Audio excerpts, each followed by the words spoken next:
today we are going to talk about Cal's offensive line. We're going to go over what went wrong and why I think there were some issues, why I think it was a good move reorganizing that offensive line side.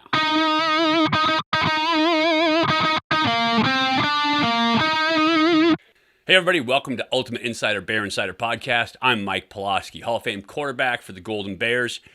And today I am back. I took a little time off after that moderately tough season for the Bears this year. And so I'm back. We are going to talk about, you guys have heard me talk about it all season long. And I had a bunch of people ask me about my thoughts on the team. And I was a little hard on the big guys up front. And as a quarterback, those are my favorite dudes in the entire world. Every team I played on, my offensive line are my favorite guys.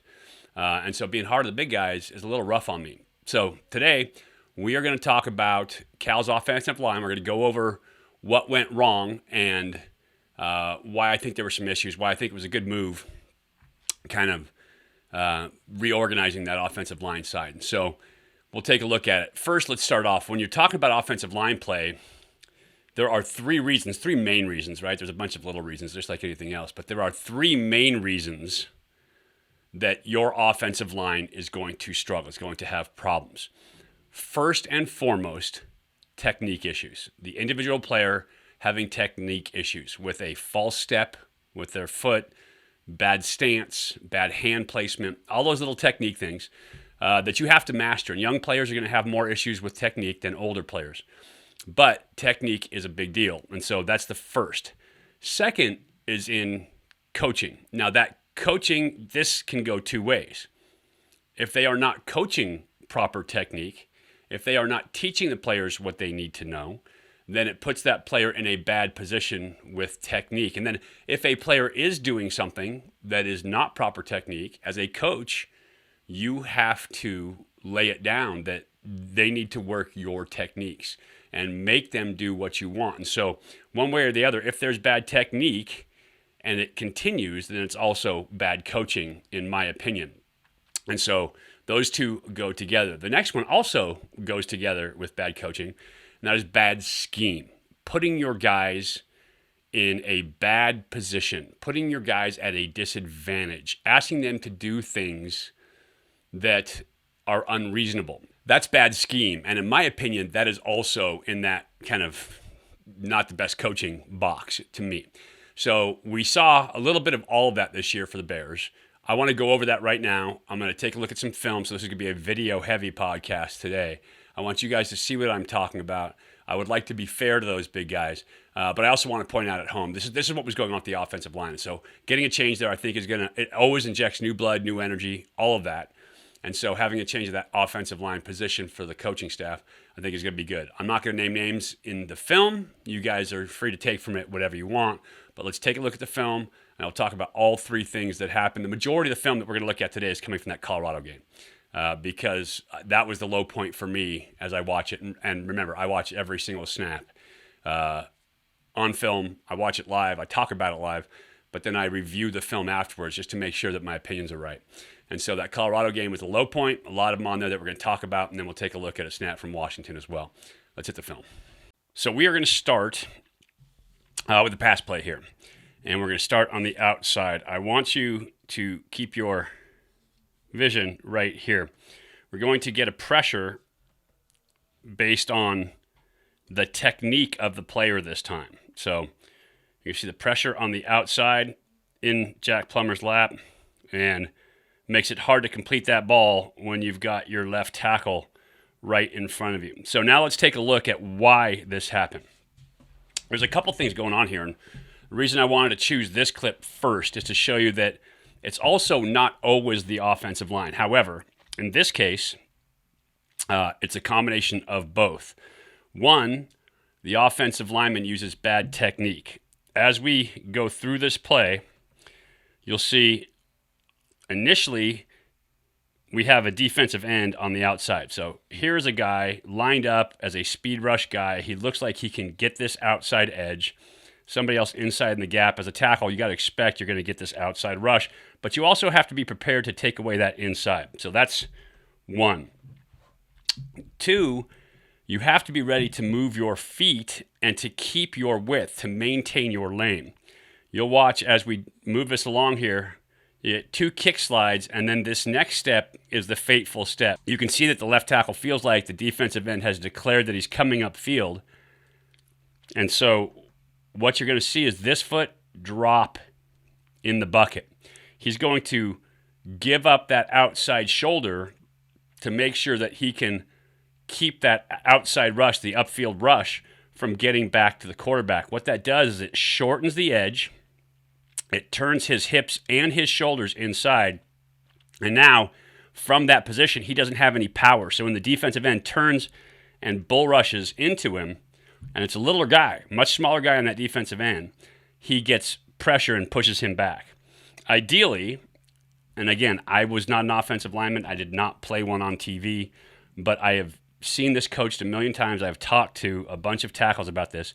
Ideally, you keep your width in your stance, so you create that outside edge. You want to take away that inside hip, but you have to keep that width in your stance. You don't want to turn until it's absolutely necessary at the final moments.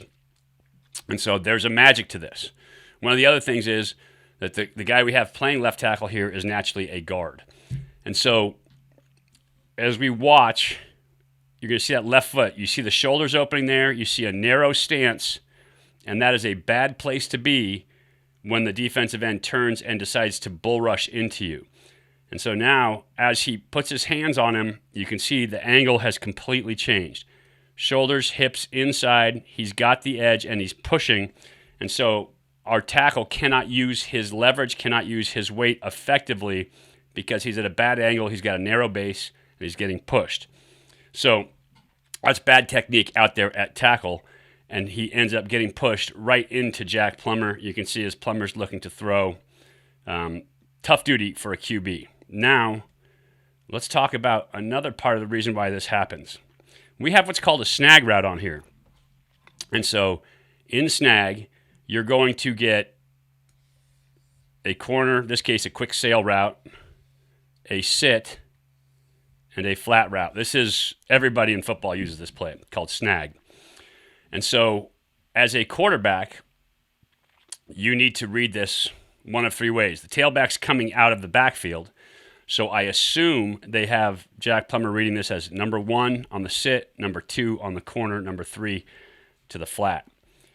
With that read, as a quarterback, you should get a little bit of depth in your drop. You want to get, a full 3 back here and get 8+ yards if you can in your drop.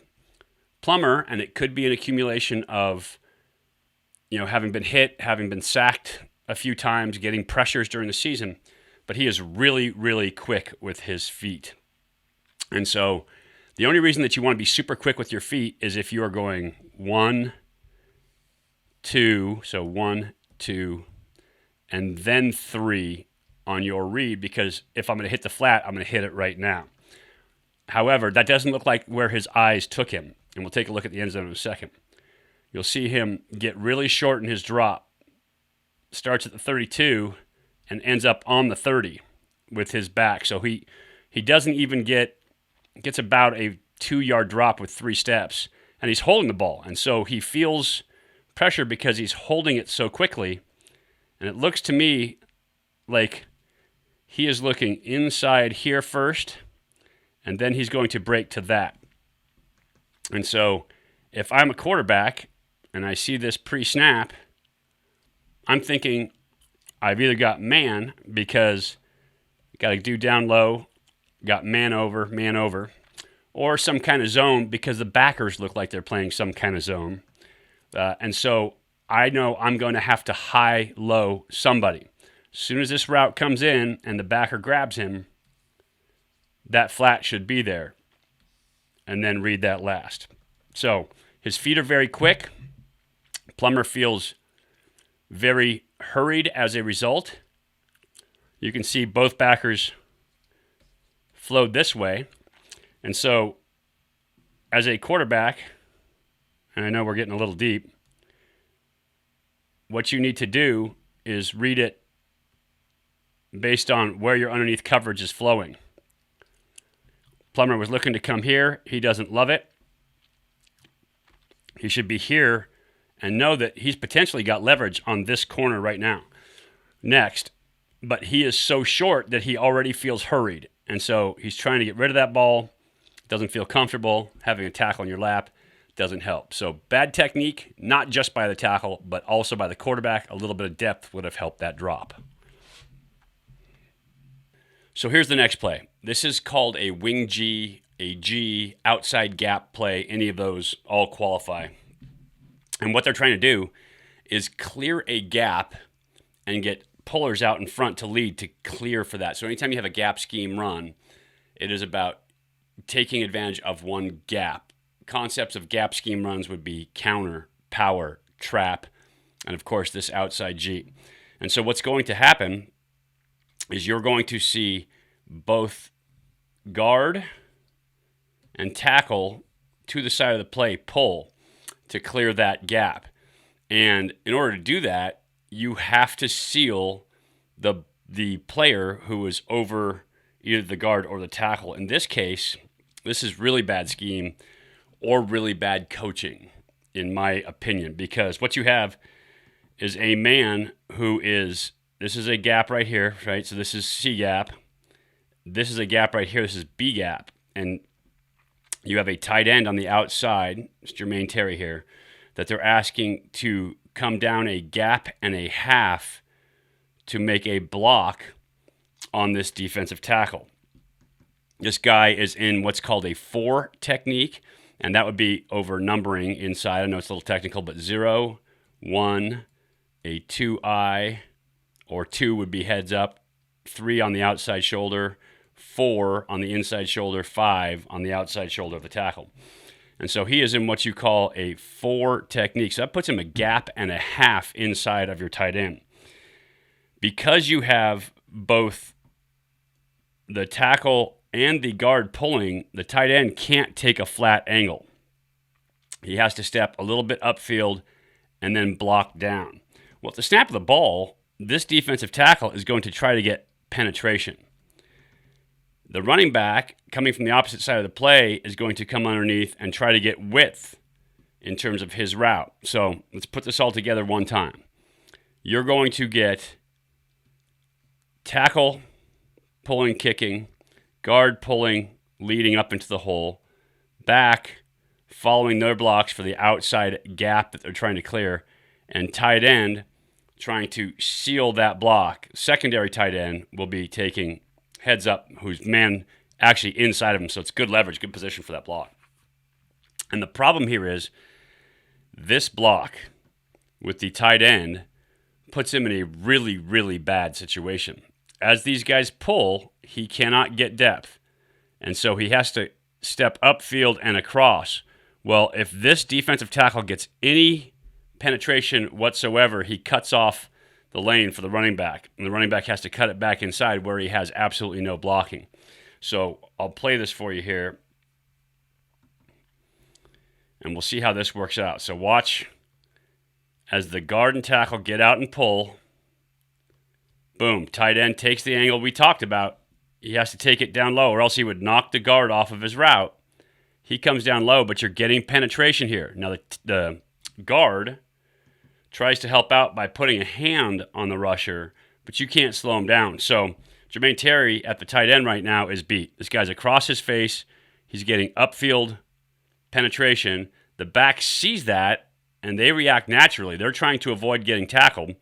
And so in this case, cuts it back to the interior where he doesn't have a lot of help. Now, because he has great physical tools, he actually ends up getting a couple yards on this play. But that's a really bad scheme, and we'll take a look at it from the end zone here, and I'll show you what we're talking about in terms of angles. So you can see your tight end right here. Here's one gap. If the guy's there, he should block him. Here's another half a gap. And this guy he's actually less of a 2 and really more of a gap player. So really hard 2-eye or a hard 3 technique on the outside shoulder of the guard. So that is a really, really difficult assignment for your tight end to get across there, especially since these guys are both pulling, and they're going to stay pretty flat in their pull. So He can handle this man, invite him inside, wash him down. But this is the bad idea for the blocking scheme.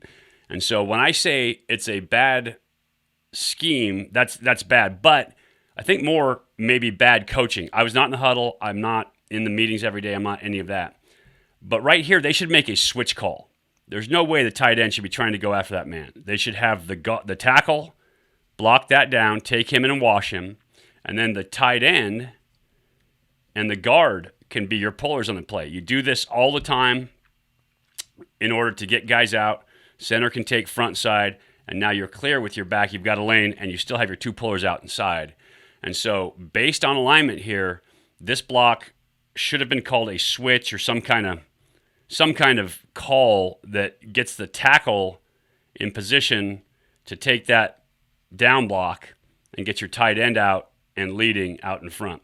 So if they'd have done that, this play would have worked out a lot better for them because they've got numbers on the outside.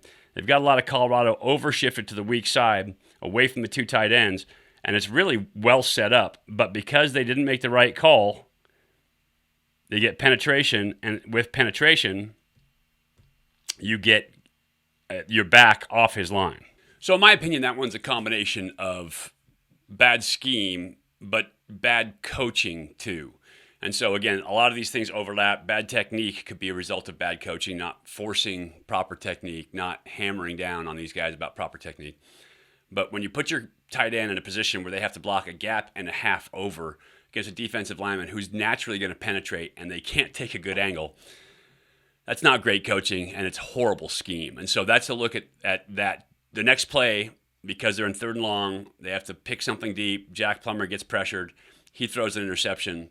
And so that's how these things cascade. When you have bad O-line play or a bad scheme or a bad call, then you put yourself in the hole. Defenses can do something different. It creates pressure with the player, makes it way tougher. All kinds of badness happening. So the last one I'm going to take a look at, in my opinion, is bad. It's bad scheme, without a doubt, but it's just bad coaching. It's a bad choice of play, and it's really putting your player in a tough position. It's versus University of Washington, and we'll take a look at that right now. So here it's 1st and 10, and you have Cal's trying to run play action, and I get it. You're trying to influence the defensive line and get all of these big uglies thinking it's run. They're going to tackle down the run. However, you have to understand that Washington's dudes, who are really, really good, make a living getting up the field and getting after the quarterback. And so you're going to watch their defensive end to the field here with help from a safety, help from a safety over the top. And so he has outside in terms of contain, but he can also get up the field and rush the passer. Cal is going to run a look off of either inside zone or duo, but it's essentially the same thing in terms of the look.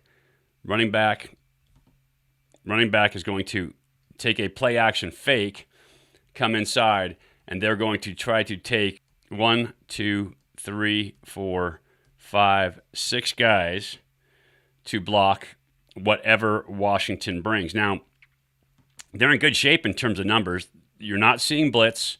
You're not seeing pressure, so they should have enough guys. It's really going to be 4 on the rush.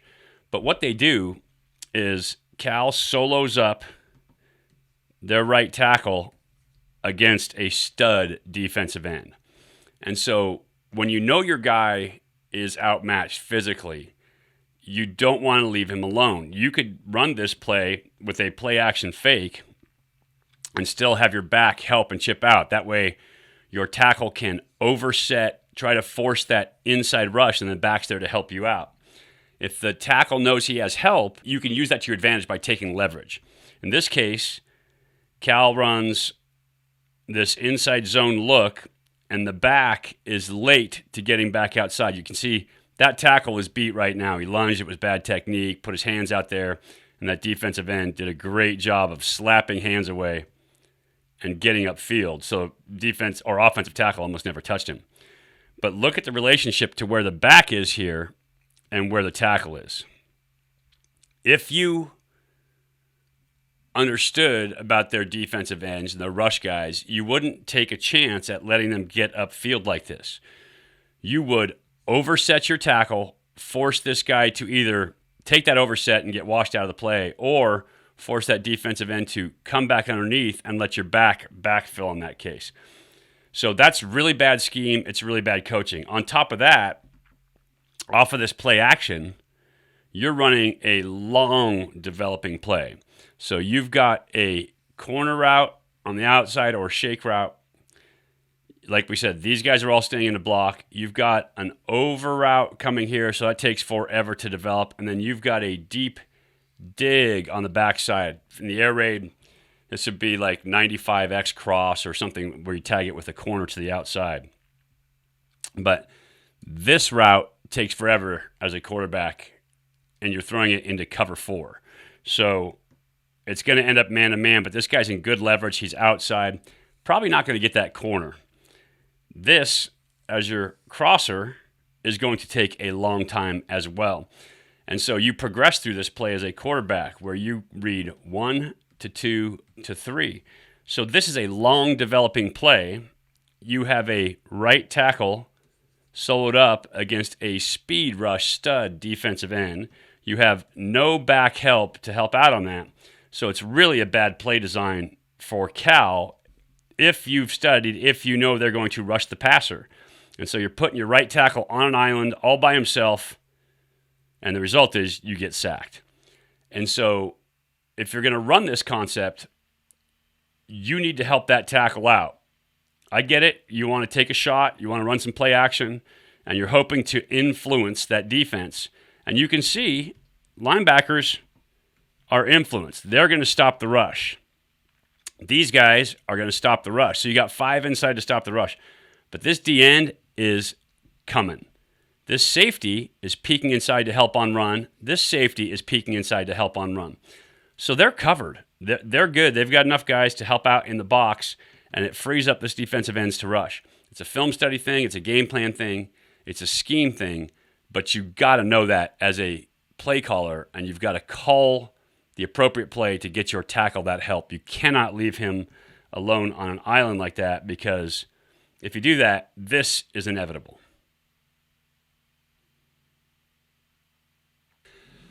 So as you can see, some flaws in technique, some flaws in scheme, and in my opinion, flaws in coaching. If you don't clean it all up, if you don't get the guys doing what you need them to do, then there's an issue in coaching as well. I'm not trying to blame anybody or be a bad dude. Hindsight is always 20/20, and it's much easier to call plays in retrospect after you see what happens. So that's not my point. My point is that is where the offensive line struggled this past season. And so being able to correct some of that, I think slimming down the playbook, which is what's going to happen now, is going to be a huge piece of that. Not asking guys to do things that they are incapable of doing. Putting a tackle on an island these days, unless the guy is an absolute stud All-American tackle, is really not highly recommended, because defensive ends are so talented, so strong, so fast. And so finding a way to help guys, finding a way to influence defenses is absolutely key. I think in the new style of system, more of that air raid flair to it, more of a college style flair to it, I think you're going to see less assignments, less assignment errors, and asking players to do less, but to do it extremely well. And I think that's a huge benefit for college players. Not asking them to have huge breadth of stuff that they're going to do, asking for just a little, but extremely convicted to it, extremely well executed in those small spaces.